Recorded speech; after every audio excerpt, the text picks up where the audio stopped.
Bozala qui derrière, il y a bateau bayaka kuluka bavoa na bumbu avant telemisa bumbu et il y a na ba élection il y a 2018 bozala ka derrière bateau bo propulser pe bateau oyo bumbu pe sape bango bavoa lelo baza na assemblée provinciale baza na assemblée nationale ko tangela moko to mibale lobby le sepelemi na ndenge to moni bino mo ko biso aba difficulté za ebele na ba nzela mabe makamlo za pasi courant ko to poto ba ne ko ya ngwana libdc ya ngwana me pona ko tele misango zo bo motune zalaki ya koyeba bato yo bino botinda bakende kolobela bumbu suite na bango za ndenge bo sala bo songa biso bo sala bo songa biso tala passe banda to mo ko to tala boy ko to vande so ma belle ki mingi comme à nausée bien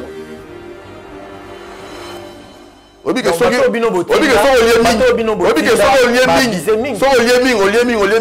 emo oyoka nausée bato botina na bumbu ba bize mingi donc na lingi te ba bize mingi nga lingi na ngati lo bisaka mabonga na lobité na lobika ke no telemisa bumbu eye parce que cette fois-ci to sanctionner bumbu bimisa bato lokola ba honorable osé ndeko na ngai honorable osé badi banga mondi obangi osé ba conseiller bana bumbu boko sanctionner banani mais élection ça rend pas pour te voter non, on va représenter Bumbu.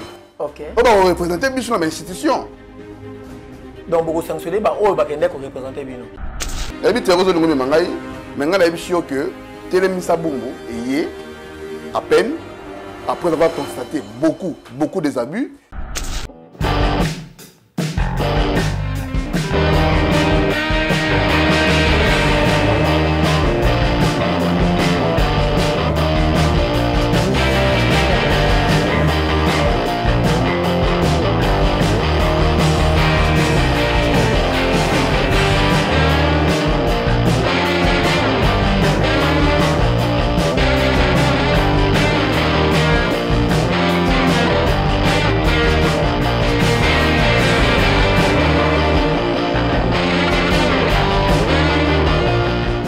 Spectateurs, bonjour, bonsoir. Ils ont dépendre na heure beaucoup de biso, les simples messieurs, le simple journaliste n'est le TT, na kata chaîne nabino bo préféra, na kata chaîne nabino bozo continue ko pesa ngai charge et à ko lukela bino information, ko traiter ngo pe ko diffuser les bino information.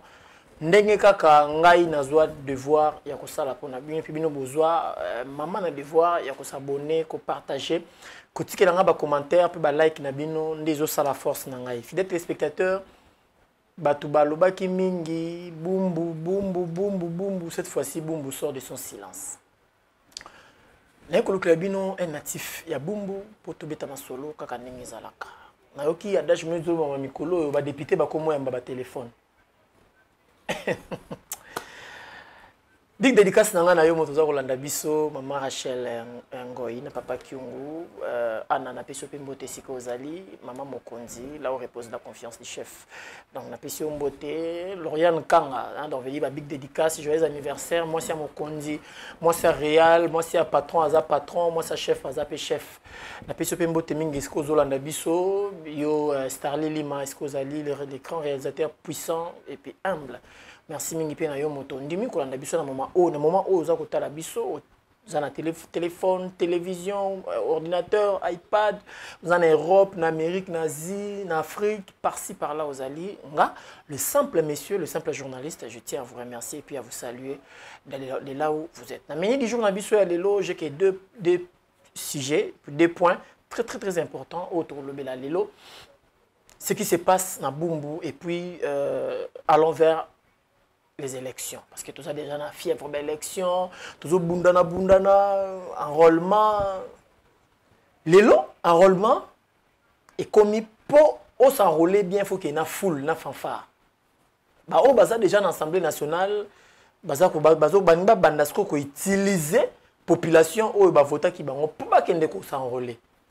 Mais tant ba kenda ko zo ba $21,000, ba mi mara population té, ba mi mara pe fanfare té. Mais tant que vous avez un enrôlement, vous avez un devoir na yo. Il faut même un fanfare. Il faut que vous ayez 15 000. Mais si vous avez un bima. Na Bumbu pe, un natif ya Bumbu, à côté de même G. yango to yeko luka le poto tuna ye qu'est-ce qui se passe kaka bumbu mutako uta gombe ake poster na bumbu mutu atikala kovanda na bumbu te atikala kotanga na bumbu te po aza mwana ya papa Kingandi mwana ya nani Kingandi ake poster na bumbu. Pourquoi kaka bumbu? Pourquoi aye kotelemisa bumbu?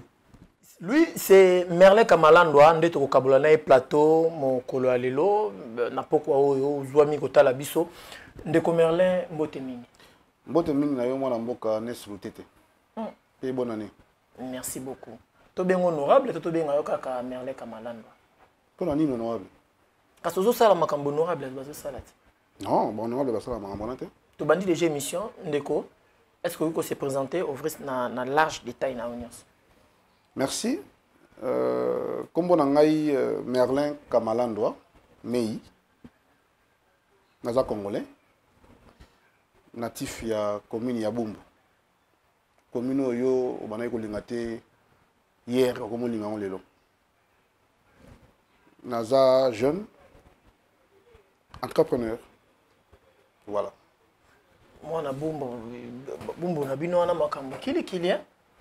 Bumbu na bino nyonso likaka na bumbu bakulu na bumbu mai bumbu batuma kambu mabe bumbu. Non, moni eza ba préjugé oyo bande rebelle ba congolais belé bana kopesa na commune ya Bumbu. Malheureusement eza bongo te. Sur lobi koluna eza partout. Eza ka na commune ya Bumbu te. Yo nanga to ba commune eza réputée vraiment commune ya koluna. Eza Bumbu te. Eza ka que Bumbu tout ça na biso le côté mais ba préjugé wana nde bana ko déranger ba te belé. Dila malamu te, maïza te, courant ezalaka te. Nzela eza malamu te partout. Wana pe ka ba préjugé. Nzela eza malamu te partout. Na tambo na kisasa awa. Pona leka na ngiringiri, commune kangam na Bumbu wana diga so Gambela. Eza mbilinga. Mais tu veux que gouverneur azo salati. Oui, c'est par là qu'on a encouragé l'action du gouverneur de la ville de Kisasa. Azosala, pour dire que demande déjà tellement ébélé. Azosala, et puis Azo continue comme ça. Donc il ne faut pas qu'on spécifie cas où il est général pour la Tissonga à Bumbu. C'est là où pose un problème. Parce que moi, étant que moi, à Bumbu, et le monde a asbel télémisa Bumbu, évidemment, pour tout. Tout est la bateau, nous sommes portés mais la Bumbu. Donc, ce côté mi Bumbu, écoute, on a télémisa Bumbu dans Zélana. Donc, Bumbu est l'une des communes dans la ville province qui c'est ça. Pour tous en avons 24, c'est parce que Bumbu est là. Ceux qui Bumbu longwe, tout tir en avons 23. Et vous avez l'important. Donc, le problème commune à commune, ils ont un problème nango. Les communes sont là, kuna ba jeunes. C'est des débrouillards hein pour na benga bango ba gigolo ebi commune ngoti o ebi c'est ngala émission donc nous tu déjà premier commune wana au moins la jeune a beaucoup bima alingi ko salaté mais avant na quand le pont ya père na mère les problème ya commune wana o yo ebi senga mais na Bumbu tuna ba jeune na bon te na Bumbu tuna ba jeune intelligent na Bumbu tuna ba jeune entrepreneur na Bumbu tuna ba jeune courageux. Par là, on a profité d'un peu ça. L'équipe n'a pas mouru Mayele, Nathan Mwamba. Un jeune, très intelligent, entrepreneur, n'a âge naïe, mais un patron y a entreprise naïe. On a pas commune et bélo beaucoup ça wana. Jeune y a âge naïe à cause de la montée. Donc Bumbu, ils ont des valeurs. Oyo, désormais il faut te reconnaître. Sans hôpital à Mounene, sans cercle récréatif, sans école moko moderne à Mounene. Soit viable, sans route principale, sans eau potable, nyonso wana pe kapona na lindo vanda mukena ba préjugés. Po yo bandi to koloba ke Bumbu, il y a trop de préjugés. To vanda non wana, sans nyonso wana ozo défendre kaka Bumbu. Ozo défendre Bumbu pour ça na ba ambition politique, ozo défendre Bumbu pour oye ko découvrir autre Bumbu tango komi mokolo. Léonès. Et là ozo sala nga pasi. Pour la lelo, soyez mutatelemi pour na mboka na ye, mutatelemi pour na commune na ye, il faut kaka beaucoup coller à mon ambition politique. Pourquoi? C'est ce qui m'étonne. Donc, à toi, j'ai l'initiative de bon ça et si qu'on fait d'accord, bah oui, ça a été, à toi, bon ça, pour avoir ambition politique. Non, moi je pense pas. Et puis, pourquoi qu'on met manga na terrain on a lobby? Maman on a lobby, tout na maman on a lobby. Jusque là, na lobby qui naza politicien, na lobby qui naza sukina, na lobby naza président, ndoko ya minga ya Asbel Telemisa Bumbu. Ils ont un objectif nini Asbel Telemisa Bumbu. Voilà. Quel objectif, quelle mission? Telemisa Bumbu, ezali Asbel ni na toloba. Ils ont un objectif ébélé. Asbel au départ pour devenir un parti ou Asbel pour s'affilier à un parti? Répondre. Ça fait partie aussi des questions. Ok, na allongé la question. Donc vous avez la parole. Merci. Asbel Telemisa Bumbu et un objectif ébélé. Nous avons un objectif principal Nibalé et puis un objectif spécifique ébélé. Liboso, nous avons un Bumbu. Il y a solo.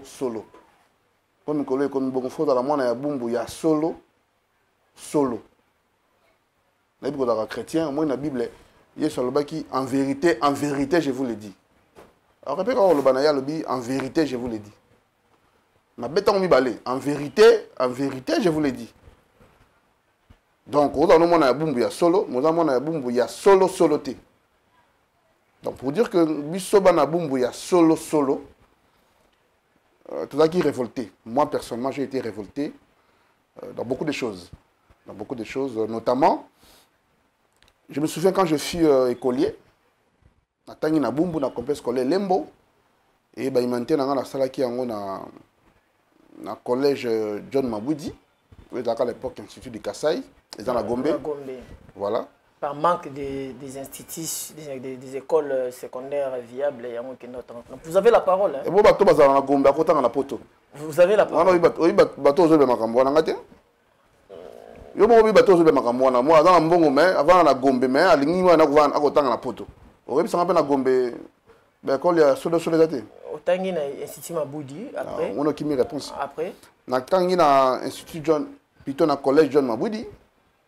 Mais de temps à autre, ceux qui n'ont que là, baninga lango bazalaki na makala, bazalaki na Bumbu, soko batuni bango ofanda nga wapi.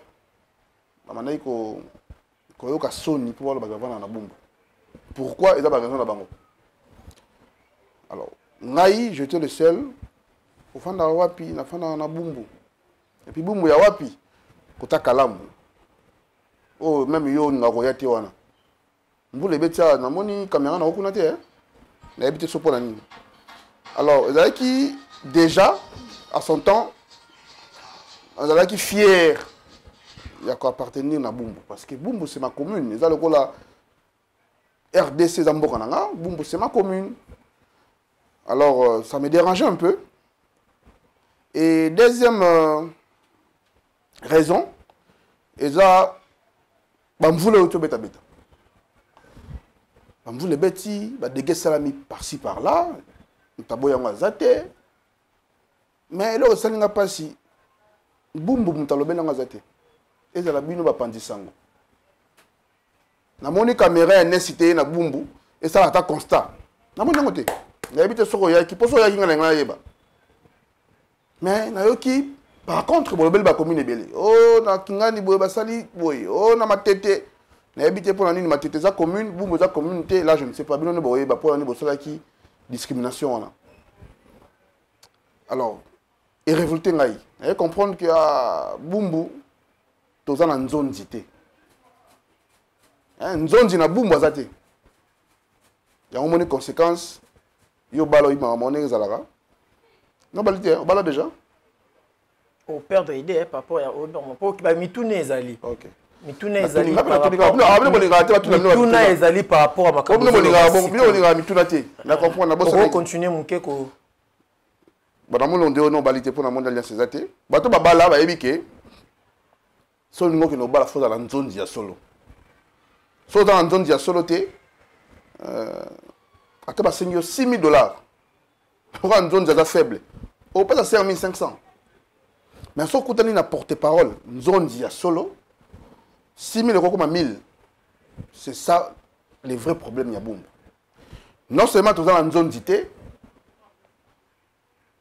raison pour laquelle nous sommes abisso, les kaka superfétatoire pas bakondi. Raison pour laquelle dans une initiative, toute la commune abisso, tout se prendre en charge, comme disait autrefois Musée Laurent Désiré Kabila.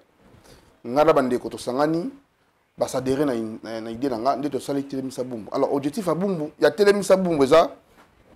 Tout le monde la commune abisso bumbu na ghetto. Tu comprends que commune na biso bumbu za na ghetto, déjà la moins clandestinité. Alors biso bande koto côté les misa yango pour que tout le monde la na ghetto. Et puis deuxième objectif principal est ça totinda bana ya bumbu ya solo, ba porte-parole ya solo, ba nzondi ya solo ya bumbu, o ba oti bumbu ya solo na ba institution nyonso ya mboka na biso. Parce que ceux qui m'ont na bumbu moko se retrouver na ministère par exemple il y a énergie. Ce moment là il y a boum il y a solo se retrouver na SNEL par exemple.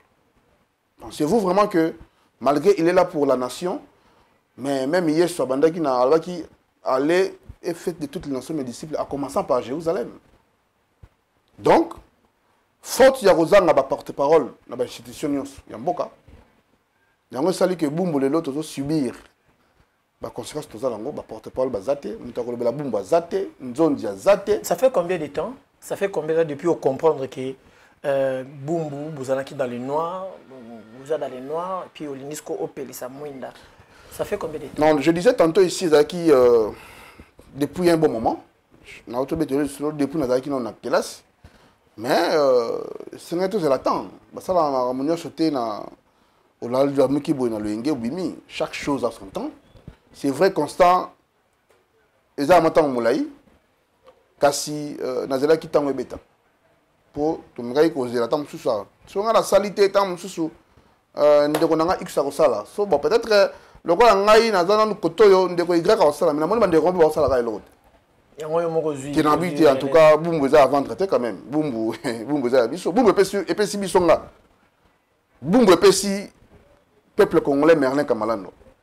So on a retour dans une boumbounine. Olingozong c'est la boumbounine. Pour tout côté na deuxième phase de émission na biso. Non, bumbu tozong c'est la ngoma mebele. Bumbu tozong c'est la ngo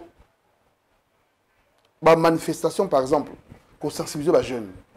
OK. Bumbu tozong c'est la ngo comment former les jeunes dans l'entrepreneuriat, comment sensibiliser les jeunes, tozong c'est même activité sportive d'agakala, na culturelle. Ndeko bumbu wana biso tanto okola ezaki okikelas tango zongi na pourquoi faut qu'il y ait un entraînement. Il y a un maître mon na quartier, maître Popol na PC Mbote. OK, entraînement, sport. Aussi ici aux zongi au revoir ba notre lali. Yango ndé créer pe bamba ba kuluna ebele yango ndé manque yango non manque encadrement non c'est le contraire manque encadrement wana les autres gens ba autres bien ba kuluna. Parce que à l'époque je me disais ngai sur la scène ma bepa nga ba bisinga tozo bien le maître Popo mais ici et puis dans un poste sportif à ça là comment il y a rutin c'est parce que par exemple la solution to peut ça même ba kondi c'est parce que l'activité là sportive dans la société ba rencontre dans la société biso bumu tozo ngisa yango biso to bumu tozo sa sensibilisation à ba jeunes comment se prendre en charge. Comment s'être formé? Fidèles téléspectateurs, tu tournes page, tu as la 4e émission, tu toques la 2e phase de l'émission. Mais ma camion sur Zoloba, ils ont cadré mingi penza na makambo Italie politique parce que tout le monde bandi au Kenya ko sala constat pendant que na Zoloba mon réalisateur azo défilé déjà ba image ya constat au Kenya ko sala au tamboli na quelques quartiers. Tout le monde quartier Fimi, tout le monde dans quartier Fimi, tout le monde Mongala, quelques quartiers ça va constat là, et ça pour apporter solution nini, ou yo quoi apporter les bancs. Et là donc comme sangati siko na bandeli, pourquoi besoin coller initiative na politique. On a collé à la politique. C'est la prophète. Non on a collé à la politique. On a tunio mutuna, ba descendre sur nos os sala makambo sala wana pour solution nini ou apporter. Tel ça bumboza état d'esprit. Problème T. Telemisa Bumbu eza idéologie. Problème T. Nazu yango na bandeko. Mais Bumbu, tant que Bumbu eza kaka dans quartier mon côté, tout ça 13 si je m'abuse. 13 quartiers. Donc il faudra que na côté cette idéologie na bandeko nyonso ya quartier, na partager na bango makanisa biso pour qu'ensemble to défendre cause ya Bumbu. Nazu yango na kanya yango pona ngaite. Et c'est na so ndeko X, bandeko bota idée na za yango yo. Nous avons tout ça la boue pour boum na biso et téléma. Raison pour laquelle na bandaki na fimi. Fimi dans mon quartier dans la commune na bumbu. Oyo ba te belé na kamugo tu mikolo ba te mususu ba komi ko kende kuna. Ba te belé ba kina na quartier wana te. Mais la quartier na kati ya bumbu. To kendaki biso na bandeko. Ko kuta na bandeko ya fimi parce que biso na téléma sa bumbu to biboye. To za ba jeune. To sali la bandeko. Telemisa Bumbu. Tu es aussi constant par exemple dans Fimi. Ndenge ozomona wana. Tu sonnes bandeko ba yambi Telemisa Bumbu. Mais tu as un problème. Ba français les ventres affamés na pont d'oreille. Et puis tant tu Telemisa Bumbu. Tu Telemisa Bumbu quand na malobate. Il faut poser des actes. Il faut travailler. Tant on finga biso na de ngata na finga. Que Bumbu banjele za la raté, Bumbu l'école les a raté, royaume de lobby. Mais de lobby, ça va. Mais il faut travailler. Pour prochainement, tant que donc les a Bumbu. Il y a longtemps que na Fimi, après avoir installé Asbel na Fimi, de constater problème est belé. Notamment érosion, notamment insécurité, notamment poto o ekwe ki wana ozomona na veni si je m'abuse Panju. Mais na bandeko to monique so qui a 1000 francs, so qui a 500 francs, tu aurais que télémisa poto oyo pour que avenir oyo bazo kami lo tiliki. Pourquoi pas tout ça là? Parce que biso za bana Bumbu. Eza commune na biso. Na limite mo kona bengi sokuna, okoti courante okende te moni Bumbu wana ko présenter non. Biango na bandeko to moni poto ekoya ki tan mulai. To sali obenga na kikongo tintani. To sangisi moi 200 francs, moi 100 francs, moi 1000 francs. Et le monde a bandeko ya télémisa Bumbu. Ndé to télémisi poto. Yo ce qu'on se fait bon monter. Poto ça la bonne frère tout la politicien. Tout l'anda élément oyo, il y a descente il y a Merle Kamalandwa, le coordonnateur et puis président ya télémisa Bumbu. Tout l'anda et puis on se retrouve tout juste après. Ah oui! Mboka na mboka ezalaka na mokonzi nango kasi komi na Bumbu leader incontestable yeyo Merle Mei Kamalandwa pene ya Bumbu yango atie structure télémisa commune ya Bumbu pona ko booster Bumbu sur le plan social économique ezala debout ndenge bozali komona ye moko na terrain po ezali esika botama likambo mutolu azo solola na population. Quelle interactivité! Bota la binomoko awa ba betisi lisolo érosion a luka solution abeta quelque pas boye ba ememeli lisusu oh ba poto snel ekweya emema molili insécurité à noter. C'est premier na ndenge to moni binomo ko biso aba difficulté za ebele na ba nzela mabe makamno za pasi courant ko to poto ba ne kweya yango wana libende se ya nango wana me. Après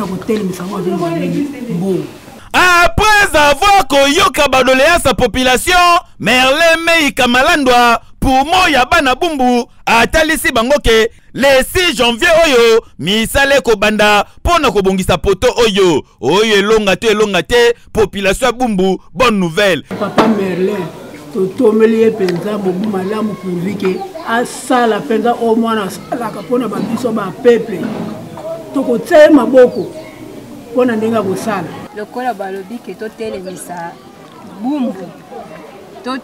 Bumbu na mwa mukio tozana yango to télémisa Bumbu poto sunga pe bandeko na biso oyo bazangi bokanisi esili tente Merle Mei Kamalandwa bakiselaka ye pumo ya komina Bumbu akota kaka boye amoni mama mikate azoteka mikate lisolo aebisi mama musique fermer les bancs veut dire asombi mikate nyoso pe abakiseli mama fond une façon ya encourager mama pona musala kitoko yoke loko yo. bozwa eloko oyo bozoluka esengeli koyeba ke sur demande ya population ya Bumbu telemisa Bumbu ezali esbel oyo kozala bongo implanté na bakartier nyonso ya commune na bango mpo na émergence ya commune na Bumbu nyonso mpenza oyo boye nango na ndimi yango biso mpe tofungoli mitema na biso mpo na bino bana Bumbu tofungoli motema bosala bosunga biso bosala bosunga biso tala pasi banda tongo ko totala boye ko tovande bon yo mwana ya Bumbu soki ezalaka ozala na makoki ndokotika mama okotika yete Merlin Meika Malandwa bandata nyonso oyo ozalaki wapi po Bumbu ezalaki abandonné grâce na yo Bumbu ekotelema ekei. Fidèles téléspectateurs, wana boyoki ba propos ya population population lobby na ba titre nyonso ba pesio wana peza prophétie to eza oyo assuré bango de renes ezoka musangai eza lokola tozala matanga papa kufi non to kundi papa te mozomona bala mo déjà ba o se retirer ba bon papa tika ke lo mombo na njili to sala ni poto zo mambo sala yango donc Bumbu na ngai za na pasi Bumbu na ngai za na problème yo so betela mambo ya ozo lingana lo bati wana non biso lo bito telemisi Bumbu donc député ko postuler ou pas ce temps on a ko na habité mais pour l'instant tu le tu es na asbel to telemisa Bumbu donc Bumbu est malade tu dois pour ça to et lo koni za ko différencier yo et lo na malade to za lango et lo koni za yo lingi biso ko na mambo donc ba de misu ya Bumbu nde bino et lo koni za ko différencier yo na ba député o bazoya ko utiliser ba jeune ya biso ya Bumbu pona elo côté pona ba 1000 francs 2000 francs 3000 francs baza ko utiliser ba jeune ya Bumbu et puis bazo ba marcher sur bango ba ke viso ba $21,000 ba jeune ya Bumbu ba tikali na balabala izanga nzela malonga ba tikali ko na molili ba tikali nani elo nizo différencier yo na ba na sepeli po yo mo tuni mutuna opesina yano non non la pesio yano te elo différencier telemisa Bumbu na bango bango bapesa mbongo basombi yo t-shirt ceux qui jus ceux qui combien bakosi biso et puis bakei soko biso toye na mbongo te poto zana ngote mo pesi quand même t-shirt biso toye to non si ça tendeko biso na pesi mbongo te pona zana ngote pona kopesa te ngana ina makanisi biso toye na idéologie biso toye to bito se prendre en charge. Est-ce que député, si on a député, pas télé, mais sa poto, à ça d'une titane. Mais poto, les télémions, les arrêts forts, il y a un été. Les arrêts forts, il y a un mois dans Ubangi. Les arrêts forts, il y a un mois dans Mbaki. Les arrêts forts, il y a un mois dans Film, to Sangisi, to télémisi poto. Et puis, tu as un poste à monter. Tu as envie de se prendre à charge, ndeko. Donc, différence, c'est que on a d'abord, on a bisoté. Bakosi biso na ba 2000 francs na ba 1000 francs ndongo yobi tango mona onde basala raponga na mona ngote na zala pe na bangote et bakei mais na lobi prenons l'hypothèse que ozo memanga na terrain oligi mais ngana zela kaka momango ikokati ngape na sala nde ba masala ka non je pense que biso nyonso dans la vision monte telemisa Bumbu to telemisa yango pour na commune nga élection ou pas élection pour na sepeli ne ba pousser enrôlement élection ou pas, Telemisa Bumbu, quand on a daté lelo, ils ont structuré etikali pour des bons dans la commune ya Bumbu. Donc, biso to lobby, biso mon condé, to se prendre en charge. Donc, biso to zate, tu as un discours, to lobby boye, yo mo ngana retirer le parti politique. Si on a un parti politique, ça n'engage que moi. Mais cela n'empêche que ceux qui partenaires mo koye pour bimisa Bumbu na ghetto to bango ke to za na posa Bumbu et bimana ghetto to za na posa ba reconnaître valeur ya Bumbu. C'est là où je disais biso telemisa Bumbu to yé na idéologie ya to pesi makanisi et puis te poser ba acte. Ba acte biso to ko sala ndenge moni poto wana to sali yango o to moni ke elekeli biso parce que to za ba moyen te to ke to beti ba porte to ke pa mo conduire mboka Fachi Beton to bi papa mokonzi biso na Bumbu ba na yo to za na boye to sali boye Kasi a to kokité. Papa na biso sunga. Si le président de la République a répondu biso favorablement, ma bezab. Ce chef de l'État le dit bon. En tout cas, ba na bumbu, na zoya mais en attendant que ne pas papa qui Samuel Konde. Trop connaître. Ce premier ministre a dit bon, on na zoya le sous mais le quoi est rapidement, bon que ne pas oncle Gentili Ngobila. OK, papa gouverneur. Tala biso awa boye, papa gouverneur a réagir. Donc on a comprendre que parmi les ministres ya bumbu, yo na kati. Donc l'unité biso to se développer ndeko. Tout le monde na fanfare, tout le monde na fanfare, tout le monde na est-ce que na fanfare téléspectateurs, j'ai reçu pour vous monsieur Merlin Kamalandwa, président ya Asbel Télémissa Bumbu. Tout beta masolo ya bana ya Bumbu. Bana Bumbu ba beta masolo ya Bumbu. OK ko s'enrôler. Et l'on a maman, auto pesimbo tesika azali, to souhaiter ba meilleur vœu na biso pour dans le mois de janvier, ba meilleur vœu na biso yangwana, maman ou à l'équipe ba signo soto ya mokili na motema boboto, maman to pesi mboto. Mwana bumbu hein. Yepe mwana bumbu. Mais biso consomme bumbu.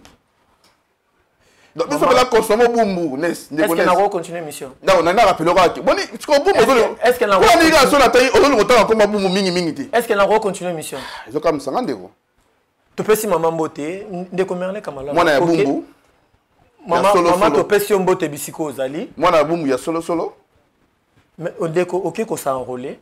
Moi na bumbu solo ndenge Merlin Kamala ndo à lobby. OK ko s'enrôler. Ndenge moko na ba député oyo batambolaka likolo ya population. Ndenge moko na bandeko na yo, oyo batambolaka likolo ya bana mbumbu. Ndenge moko na bato oyo basakaneli biso bana bumbu. Ndenge moko na bato oyo babebisi image ya commune na biso ya bumbu. O copier ba stratégie na bango. OK ko s'enrôler au memi population mobimba sima na yo, ba banderole, makelele, tout ce qu'il fallait pour la activité, il y a mon nene wana enrôlement na yo et salama. Rapport entre enrôlement na yo na Télémissa Bumbu. Non, n'a d'abord rectifier le bon on a dit qu'il y a une reconnaissance aux journalistes monene. Je dis que pour affirmer ma ramozo ba faut on a la preuve.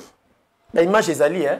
Donc réalisateur a balancé na ceux que Betty Libanda réalisateur za na ba image. Pour dire que d'abord on a rectifié qui dans na fanfarté na na drapoté.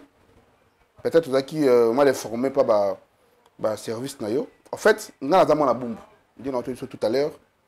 Et puis le ça nga sengoza parce que mon jouer ba que puis reconnaître que ba tourna autant ba kombo wana ba nyokoli biso. Alors tant on Télémissa Bumbu, les gens ont compris l'initiative. Dès ba bengisa kinga. Ba lui papa to dans posa to solo là. Ils ont un quartier Mongala. Je te rappelle que le quartier Mongala est un quartier nango na koli. Dans le quartier Mongala, il y a ba maman, ba papa, ba yaya, ko bien fondé, il y a un enrôlement. Au moins la différence, il y a un bateau autant en combo. Bango ba yaya ka bateau, ko tana soki wapi, ba pesi ba 1000 francs. Fanfa, enrôlement. Mais yanga zaki bongo te? Yo pesa combien? Te yanga zaki bongo te. Ngana yeto solo linani. Au pesa qui combien papa? Parce que au moins dit ba moyen et à ciment. OK. D'abord ce sont les idées. Ce sont les pensées. Aux hommes mis bateau. Idéologie amis. C'est là où tu vois la différence. Il y a Télémissa Bumbu eza idéologie. Na yeto solo na ba papa na ba maman. Na ici bango papa maman carte électeur qu'on s'enrôler est très important. Parce qu'il faut te sanctionner. De renaissance na bisio cette fois-ci te sanctionner. Surtout na Bumbu là. Te sanctionner. Alors pour te sanctionner bien. Faut la carte électeur. Il faut te s'enrôler. Parce que te s'enrôler, te sanctionner parce qu'il faut te sanctionner. La raison pour laquelle la soirée n'a pas de bien fondé. Il y a un enrôlement. Et, si tu as un colis, ceux qui maman lobby A, il faut ça là A. Ceux qui ont lobby, il faut tout ça couloute. Ce que papa, maman, bon, moi, on a dit ça. Le col là, on a dit ça que et puis c'est sanctionné par Neko. Toi qui regardes la carte, elle était au longo. Faina boya. Donc yo tina ngai na za mato imangongi diboso ya bana ya bumbu. Ilo na lingate. Et là, on a vu sur le Congo, et ça, tout le monde, mais tout le monde dit maté. Oyo outiko lobana oto outiko tala ekokani. En tout cas, même bandeko ba tele banda ko ba comprendre que oyo lobaki na ba bon déjà monter. Fidèles téléspectateurs, changeons de chapitre, toqué dans le troisième volet, il y a émission Nabiso, avant de tout vendre, pena makasi. Après enrôlement, il y a des commerçants comme Malandwa, ambition na yo eza ni na télémisa bumbu. Okende kolobi la bumbu na assemblée provinciale, okende kolobi la bumbu na assemblée nationale, okende kolobi la bumbu na wapi. Donc au moni nazo betali société nazanga yimo côté na bumbu. Bumbu eza na batu ya mayele ebele. Bumbu eza na ba compétent ebele. Eza ka Merlin Kamalando te. Donc est-ce que bi isiro? Swabi yutu. Na la bi na ngisa ça. Mona bumbu. Oyebi Matapol. La pesi kulutu na mbote sika zali. Bat balonga ba commune oyebi wana. Ba ke somba ba pièce d'échange ti na tamak. Bien bien côté. Mona bumbu. Chora mbemba. Oyebi ete. Alors on ozoba ondima. Émérite Balema. Meilleur musicien na Fréquence Star en 2009 organisé par la Bralima. Donc ça mon bimba ba commune yo mona wana ba danger wana. Hein? Bango tout. Na commune yo yebi ke bango ba danger wa mandule.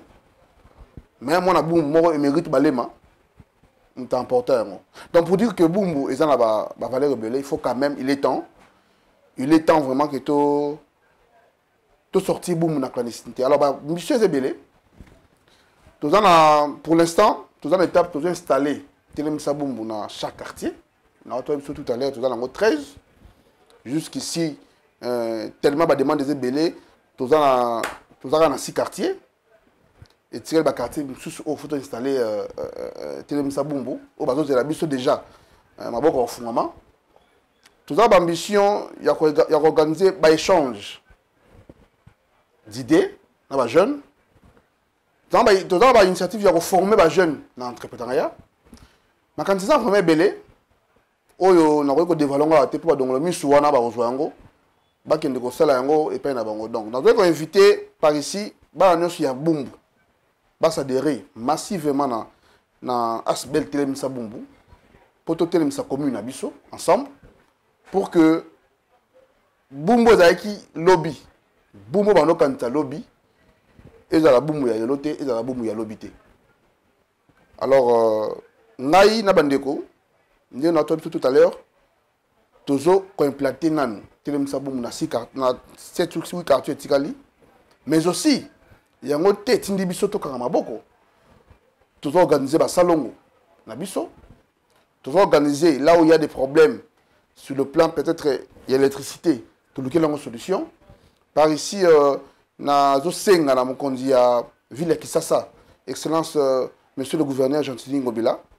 On a passé la félicitation jusqu'ici na msala zo na Bumbu parce que elenge sa to moni ba œuvre nango, to moni Gambela, to moni ba volonté politique baza nango ya la sosa. Mais na sengi papa gouverneur. Na zo senga kaka papa gouverneur pour l'instant. Bo kirile biso rivière Kalamu. Rivière Kalamu wana ko banda pongunza o matiti ba quartier fimi wana. Monsieur le gouverneur excellence biso bana ya Bumbu to sengi yo. Merci déjà na ozo sala. Mais soko kirile biso Kalamu parce que déjà mvule yote ko beta. Tout le monde ba dégager salaki. Alors ba Max Zoya ba ouvrir les oya. Tout ça vraiment na posa ba kirile biso Kalamu. Et problème monsieur par exemple dans film tout un problème d'érosion tout en contact na bandeko au bakambaka certains wana pour que nous ya trouver un peu solution na pas problème aux tout nous sabiso na Bumbu. Donc Bumbu to sangane déjà désormais c'est fini, trop c'est trop, les gravité esprit azaté, to se prendre en charge. Tout en pour ça partenaire au baroya kak na initiative moko objectif moko ya tombo la Bumbu. On répond à la question. Ceux qui osent donc le misu, on répond de yo. N'habitez ceux aussi. Ceux qui osent donc le misu, on coûte à la Télémissa Bumbu.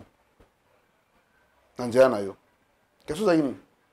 Ambition na yo président ya Telemisa Bumbu. Okende kolobela Bumbu dans l'Assemblée provinciale, l'Assemblée nationale, le cabinet ministériel. Non, tu as dit tout à l'heure que Bumbu Zaka na Merlin Kamalan doté. Quand je vous dis que tu as un poste doté, vrai ban na Bumbu na ba institution so, je pense pas que les Zaka na Merlin, Azar Soki Wapi, non. Et après tant bat baroya. Là, après dans une docteur Rodrigue Lufitu, un bon médecin. Tu dis papa, biso photo bunda yo penza faut que na ministère de la santé. Mabé? Président Merlin Kamalan. Na tunique papa, mabé. Président Merlin Kamalan doit attendre opinion sur ça. Toza par exemple ndeko na ngai aza expert na monde de bandisme monsieur Didier Dipo. Na bindeko photo tso na poto bunda o la soki chef de bureau soki wa bien ministre. Na bandisme wana mabé. Donc on a bien Bumbu. Bumbu Bethlehem ide. Donc Bumbu Bethlehem. Kasi tant yosko. Là on est malheureux on est na Bethlehem. Bino ndebo za Bumbu. Tant yoko ozobenga. Mais Jésus a dit na Bethlehem. Batu baya ko s'adhérer na. Jésus a dit na Bethlehem. Tant ozobenga baya ko s'adhérer na Bumbu. Objectif ezani o mema bango na parti présidentielle, o mema bango na ensemble, o mema bango na la muka, o mema bango wapi. Parce que Telemisa Bumbu. Donc on a yo eza Asbel. Après Asbel, il faut amener les gens quelque part. Maintenant, c'est la question, notre question, par respect des téléspectateurs, si vous répondez à la question, tant on s'adhérer, après, on va wapi. Parti présidentiel, la Mouka, ensemble, tout wapi. De Ronès. Nazo bandela lisusu. Donc pour la de Konanga, ça la tautologie hein. C'est là. Donc pour la de Konanga, olingi kaka ke Telemisa Bumbu en étant politicien. Mais l'action boza ko sala to tala na élément oyo pendant que tozo loba tshela biso élément ça tout à l'heure il y a poto oyo ba ota ko Telemisa élément oyo ya poto. Mais tant poto le Telemi na biso que non tozo mbongo ya X to Y to sala ntinsen na biso bana ya Bumbu ne to Telemisa poto. Mais rien n'empêche ceux qui ne sont pas pour ça ba élection de bokomi ko Telemisa ba poto. Oh là là. Tout ça qui na 2020. Donc on a tout à l'heure. Donc on a eu ce que zobeba. Au lieu que ça sonne en hôtel l'hôpital le quoi tout dans la période d'élection. Nas de la ti élection aussi là. Ndena s'occuper dans ndako nanga. Yo po poni ko bon ça pas on a eu kaka moment élection. Pour attirer attention ya bateau vert yo. Mais jusque là à ce que je sache tout dans la campagne électorale hein. Finance de la campagne. Si c'est le cas. Finance de la campagne coca, des bâtiments soit ça là. Et puis, dans l'émission que Telemisa Bumbu a enregistré l'émission, Telemisa Bumbu et Kotika dans la Bumbu. Donc, nous comprenons que Bino va dans le mission à Bumbu. Donc, vous avez biso, vous distrayez biso, vous avez biso dans la confusion. Pour Bumbu, ça va dans ghetto.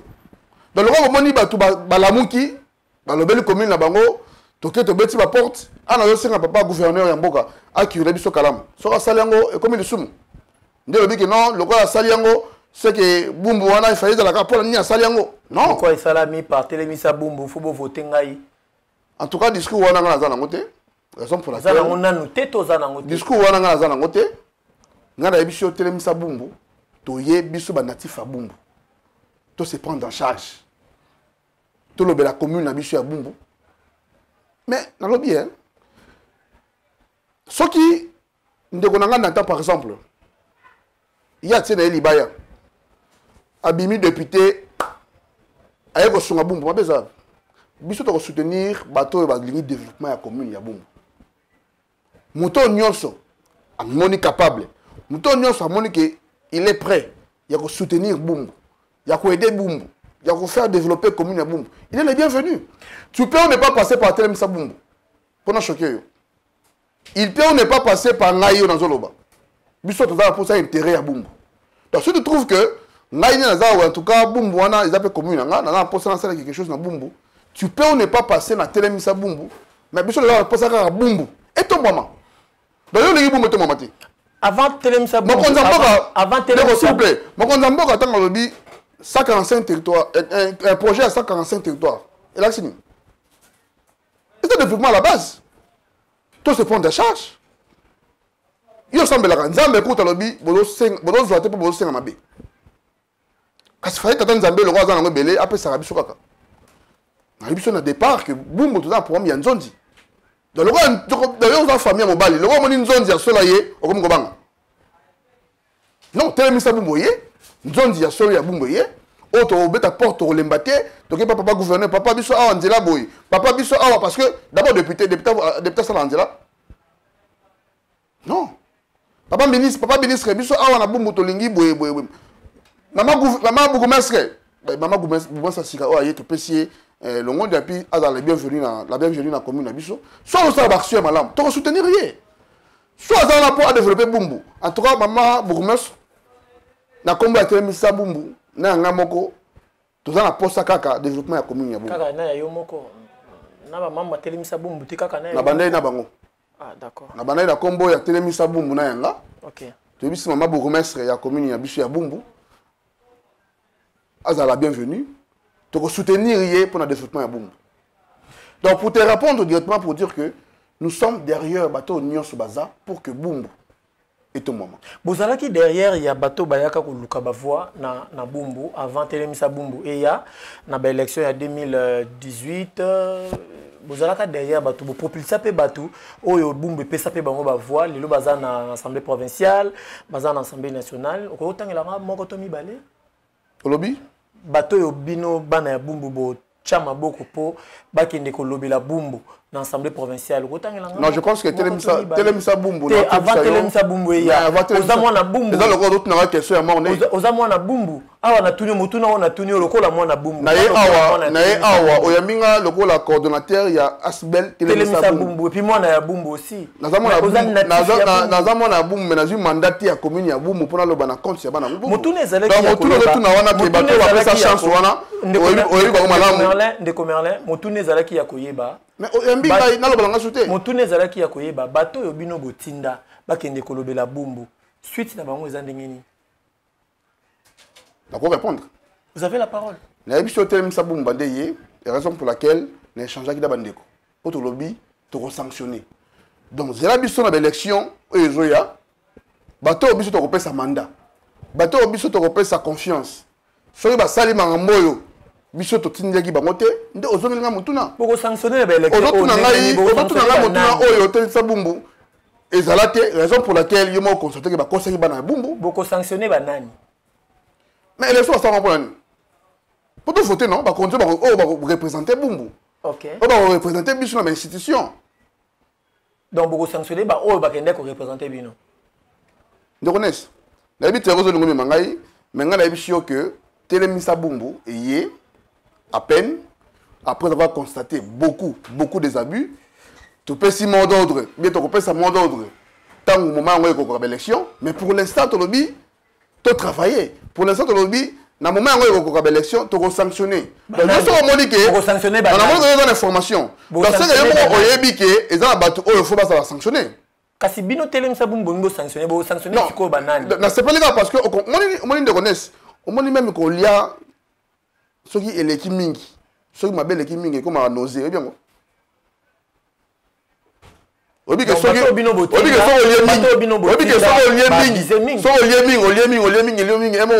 ceux nausée. Bato botina na Bumbu ba bize mingi. Donc na linga lingité ba bize mingi. Na lingi na ngate le bisaka mabonga na lobité.